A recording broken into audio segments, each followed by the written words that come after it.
चला मित्रांनो, तर मागच्या वेळेस आपण हायपोथॅलॅमस या एंडोक्राइन ग्लँड बद्दल माहिती घेतलेली आहे. या सेक्शन मध्ये आपण शरीरामधली मास्टर एंडोक्राइन ग्लँड याबद्दल माहिती घेणार आहेत. मी बोर्डवर त्या ग्लँडचं नाव लिहिलेलंच आहे. ती ग्लँड म्हणजे पिट्युटरी ग्लँड किंवा त्याला अजून एक दुसरं नाव आहे हायपोफायसिस. ओके, तर पिट्युटरी ग्लँडचं डायरेक्ट हॉर्मोन्सवर जाण्याच्या आधी आपल्याला त्याची पूर्ण मॉर्फोलॉजी माहिती असली पाहिजे, ज्यामध्ये त्याचे कोणते पार्ट्स आहेत, त्याचं वजन किती, त्याच्यानंतर त्यांचे येणाऱ्या पार्ट्स मध्ये ते नेमके कुठे आहेत हे डिटेल्स माहिती असल्याशिवाय आपण हॉर्मोन्स कडे जाणार नाहीये. तर पिट्युटरी ग्लँडचे काही छोटे छोटे पॉइंट्स पहिल्यांदा आपण कव्हर करूयात. त्यामध्ये पिट्युटरी ग्लँडचं सगळ्यात अगोदर वजन सर्वांना माहिती असलं पाहिजे. तर ते वेट पिट्युटरी ग्लँडचं आहे 0.5 ग्रॅम किंवा 500 मिलीग्राम असंही तुम्ही म्हणू शकता. तर 0.5 ग्राम ही रेंज कमी किंवा थोडीशी जास्त असू शकते, म्हणजे 500 मिलीग्राम टू 900 मिलीग्राम इथपर्यंत वजन आपल्याला व्हॅरी बघायला भेटतं. It is a smallest endocrine Gland, smallest Gland in the human body. तसं तर मी म्हणेल की जर ऑप्शन मध्ये पिट्युटरी पण असेल आणि पिनियल पण असेल आणि शरीरामधली स्मॉलेस्ट एंडोक्राइन ग्लँड विचारलं असेल तर तुम्ही अवश्य पिनियल ग्लँडला टिक करून या. पण जर पिनियल ग्लँड ऑप्शन मध्ये नसेल आणि पिट्युटरी ग्लँड असेल तर you can go for the pituitary Gland option. Okay, तर वेट आपण झाले, त्याच्यानंतर स्मॉलेस्ट ग्लँड झाली आहे. त्यानंतर याचे दोन मुख्य पार्ट आपण बघूयात. एक पहिला पार्ट आहे ऍडिनो हायपोफायसिस,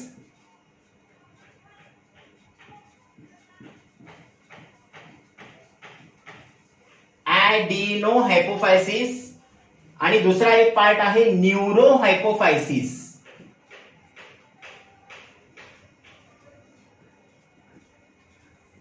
पहिला पार्ट येतो ऍडिनो हायपोफायसिस आणि दुसरा पार्ट आहे न्यूरो हायपोफायसिस. ऍडिनो हायपोफायसिस हा जो आहे, आता हायपोफायसिस म्हणजे आपल्याला माहिती आहे त्याला आपण पिट्युटरी ग्लँड म्हटलंय, पण इथे दोन शब्द वेगळे येत आहेत. एक येतं ऍडिनो आणि दुसरा येतं इथे न्यूरो. या दोन शब्द जे आहेत ते कशावरून आलेले आहेत तर त्यांच्या ओरिजिन वरून आलेले आहेत. तर न्यूरो म्हणजे न्यूरल सिस्टीम पासून एक पार्ट तयार झालेला आहे आणि दुसरा पार्ट ऍडिनो. ऍडिनो म्हणजे ग्लँड, म्हणजे ग्लँड्युलर पार्ट किंवा ग्लँड्युलर टिश्यू पासून हा एक पार्ट तयार झालेला आहे. तर इथे पिट्युटरीचे दोन पार्ट सरळ सरळ आपल्याला लक्षात येतात. एक ग्लँड्युलर पार्ट आहे आणि दुसरा न्यूरल पार्ट आहे. ठीक आहे, तर न्यूरल पार्ट नक्कीच कुठून आलेला असेल, ब्रेन मधल्या डायन्सेफेलॉन कडून आलेला आहे. ठीक आहे, तर या डायन्सेफेलॉन कडून एक पार्ट तयार झालेला म्हणूयात आपण न्यूरो हायपोफायसिस. आणि मग हे ग्लँड्युलर पार्ट जो आहे तो पार्ट कसा तयार झालेला आहे. ऍक्च्युली याचा शेप जो आहे तो पी शेप आहे, वटाण्याच्या आकाराचा असतो, एकदम बारीक आहे पण एकदम भरपूर सारे हॉर्मोन्स तो सिक्रेट करत असतो.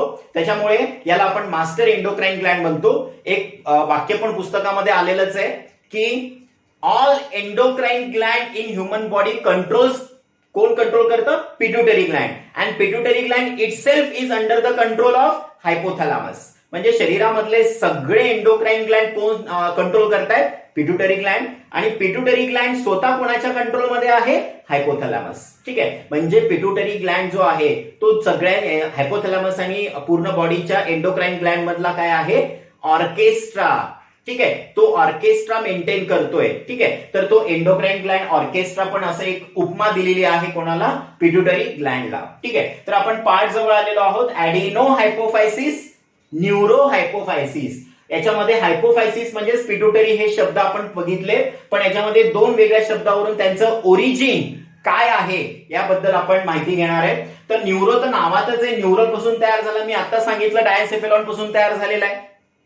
यानंतर ऍडिनो, याच्यामध्ये थोडंसं आपल्याला डिटेल्स मध्ये जावं लागेल की हे नेमके ग्लँड्स आणि किंवा हा एपिथेलियम ग्लँड्युलर टिश्यू नेमका कुठून आलेला आहे. तर याच्यामध्ये हा ऍडिनो हायपोफायसिस जो आहे तो एकतर बकल कॅव्हिटी किंवा डायजेस्टिव्ह सिस्टीम मधला एकदम आपला सुरुवातीचा पार्ट जो आपण बघितलाय फॅरेंजियल, फॅरेंजियल टिश्यू. बकल कॅव्हिटी जे आपण डायजेस्टिव्ह सिस्टीम मध्ये बघितले, माउथ आणि बकल कॅव्हिटी, या बकल कॅव्हिटी पासून कोणता पार्ट झालेला आहे? ऍडिनो हायपोफायसिसचा पार्ट झालेला आहे. तर तुम्हाला इथे कन्फ्युजन होईल, अरे आपला फॅरिंग्स तर इथे येतं आणि पिट्युटरी तर ब्रेन मध्ये आहे, ठीक आहे, मग हे कसे तयार झाले असतील? ही गोष्ट मी सांगतोय कुठली? Embryonic stage. एम्ब्रियॉनिक म्हणजे गर्भ अवस्था. आईच्या पोटामध्ये जे बाळ आहे त्या बाळाच्या डेव्हलपमेंट होत असताना ती बाळाची डेव्हलपमेंट होती. आता बाळ समजा एकदम सुरुवातीला गोळा आहे, त्या गोळ्यापासूनच सगळे ऑर्गन डेव्हलप व्हायला लागलेले आहेत, ठीक आहे. सगळ्यात अगोदर मेल स्पर्म फिमेल ओहम यांचं फ्युजन झाल्यानंतर एक सिंगल तयार झालेला आहे, झायगोट. या झायगोट पासूनच 3 लेयर्स तयार होतात, outer, ectoderm, middle, mesoderm, inner, एंडोडम.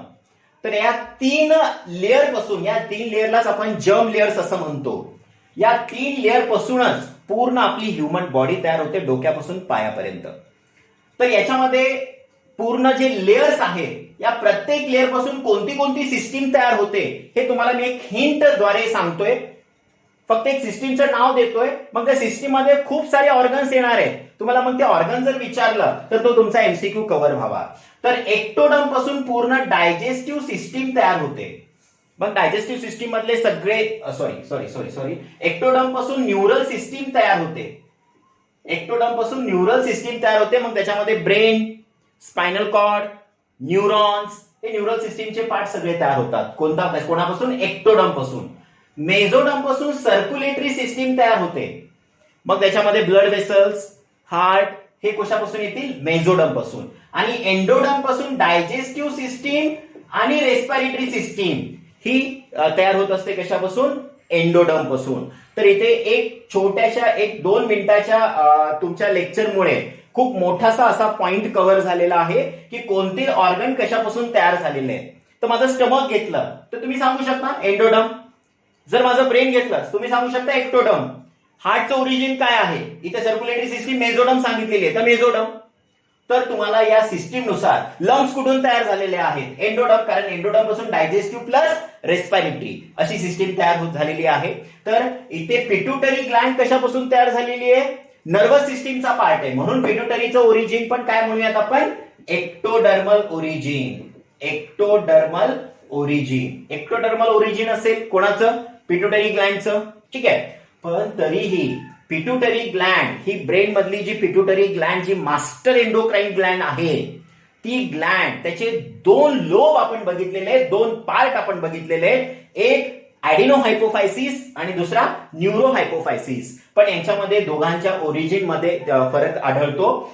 Neuro हायपोफायसिस हा न्यूरल सिस्टीम कडून तयार होतो आणि ऍडिनो जो आहे तो आपल्या डायजेस्टिव्ह सिस्टीम कडून तयार झालेला आहे, ठीक आहे. तर याच्यामध्ये ऍडिनो हायपोफायसिस हा नेमका कशापासून तयार झालेला आहे? तर it is an outgrowth of कोणाचा? बकल कॅव्हिटीचा किंवा फॅरेंजियल टिश्यूचा, ठीक आहे. तर इथे बकल कॅव्हिटी समजा आता बाळ आहे, लहान बाळ येते, लहान बाळामध्ये समजा ही बकल कॅव्हिटी आहे आणि वरून जी सिस्टीम येते मी ब्लॅक कलर मध्ये घेतोय ती डायन्सेफेलॉनचा पार्ट आहे. इथे 2 गोष्टी तुम्हाला दिसत आहेत. एक वरचा पार्ट डायन्सेफेलॉन, खालचा पार्ट बकल कॅव्हिटी किंवा फॅरेंजियल टिश्यू. याच्यानंतर यांची आता वाढ व्हायला लागली. यांची वाढ होत असताना इथे आउटग्रोथ व्हायला लागलंय.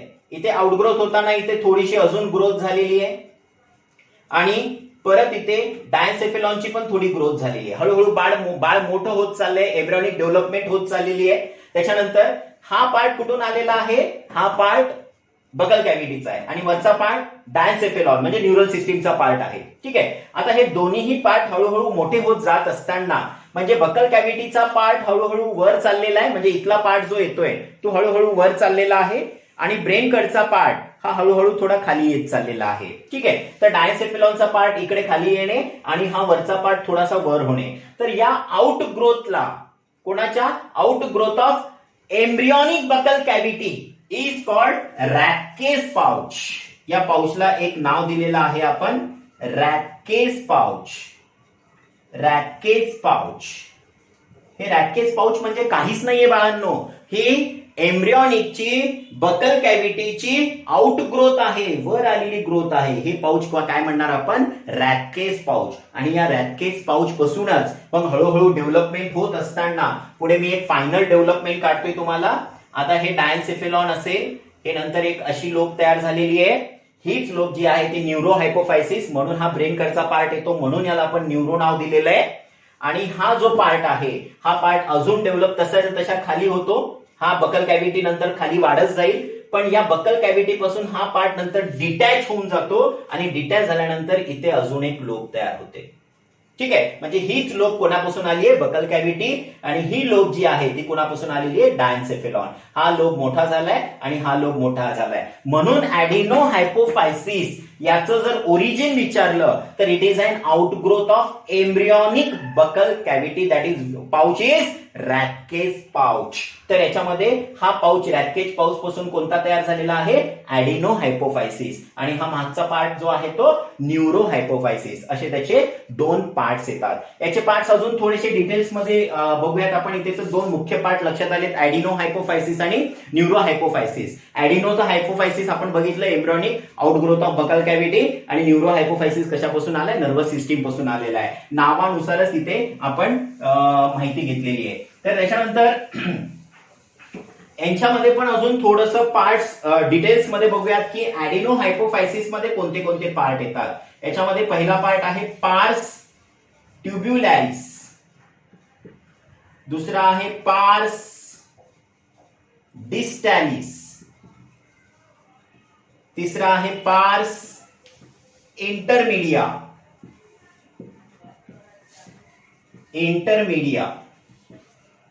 पार्स ट्युब्युलॅरिस, पार्स डिस्टॅलिस, पार्स इंटरमीडिया. ठीक आहे, तर याच्यामध्ये मी अवश्य इथे सांगू इच्छितोय की पार्स ट्युब्युलॅरिस आणि पार्स डिस्टॅलिस हे दोन लोब मिळून किंवा हे दोन पार्ट मिळून एंटेरियर पार्ट तयार करतात. कोणाचा? पिट्युटरीचा. तर पिट्युटरीच्या एंटेरियर पार्ट मध्ये कोणते दोन गोष्टी येतात? एक पार्स ट्युब्युलॅरिस येईल आणि दुसरा पार्स डिस्टॅलिस येईल. पार्स इंटरमीडिया हा लोब जो आहे ते ऍडिनोला आणि न्यूरोला जोडणारा लोब आहे, म्हणून हा इंटरमिडिएट लोब आहे, म्हणून याला काय म्हणूयात आपण? पार्स इंटरमीडिया. असाही हा ह्युमन मध्ये जास्त डेव्हलप झालेला नाहीये. एनसायटी नुसार फक्त याच्यामधून एकच हॉर्मोन्स रिलीज होतो. मॅक्झिमम आपल्या एनसायटी मध्ये जे 6 हॉर्मोन्स दिले ते कशामधून रिलीज व्हायला लागले? पार्स डिस्टॅलिस या लोब पासून ते 6 हॉर्मोन्स रिलीज होतात. न्यूरो हायपोफायसिस मध्ये परत आपण एक 3 पार्ट डिवाइड करणार आहे. त्याच्यामध्ये पहिला पार्ट असेल पार्स नर्वोसा, सेकंड पार्ट आहे इनफंडिबुलम आणि थर्ड पार्ट आहे मेडियन इमेन्स.